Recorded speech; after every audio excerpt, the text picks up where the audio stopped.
Wow, శభాష్ శ్యామ్ గారు. అవతలి వాళ్ళు వద్దు అని చెప్పినా వినకుండా చేసిన మీది పొరపాటు. అనుకోకుండా నా మెడలో తాళి పడితే ఆ తాళిబంధం నిజమవ్వాలని కోరుకోవడం నా తప్పు. అదేగా మీ విచక్షణ.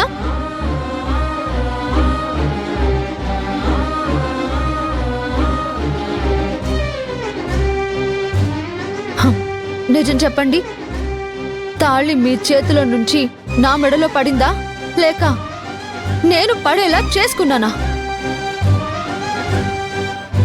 సరే, ఈ ఇంటికి రమ్మని నన్ను బలవంతం పెట్టి నా అవసరాన్ని అడ్డం పెట్టుకుని నన్ను ఒప్పించి రప్పించింది మీరా నేనా? మీ ఇంట్లో వాళ్ళు అనుమానపడుతున్నారని నన్ను పూజలకి పునస్కారాలకి ఒప్పించి మీ పక్కన కూర్చోబెట్టింది మీరా నేనా? చెప్పండి శ్యామ్ గారు, ఇందులో నా తప్పే ఉంది. అప్పుడు నీ తప్పు లేదు, కానీ తాళి పడ్డాక నీ నడత మారింది. మారుతుంది, మారాలి. ఎందుకంటే నేను సగటు ఆడదాన్ని. పెళ్లి మీద నాకు ఎన్నో ఆశలుండేవి, ఎన్నో ఊహలుండేవి. పెళ్లి అనేది ప్రతి ఆడదానికి ఒక కళ. ఆ కళ నెరవేరాలి అని ఏ ఆడదైనా ఆశపడుతుంది. కానీ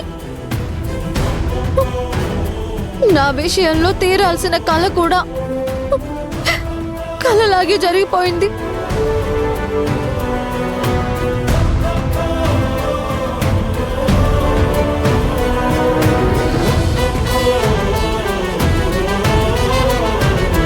ఆ క్షణం మీరు నా దగ్గరకు వచ్చి, రాధా, అనుకోకుండా జరిగిపోయింది, మనసులో పెట్టుకోకు అని చాలా సులువుగా అనేశారు. కానీ ఒక ఆడపిల్లగా నా మనసేంటో మీరు ఆలోచించారా?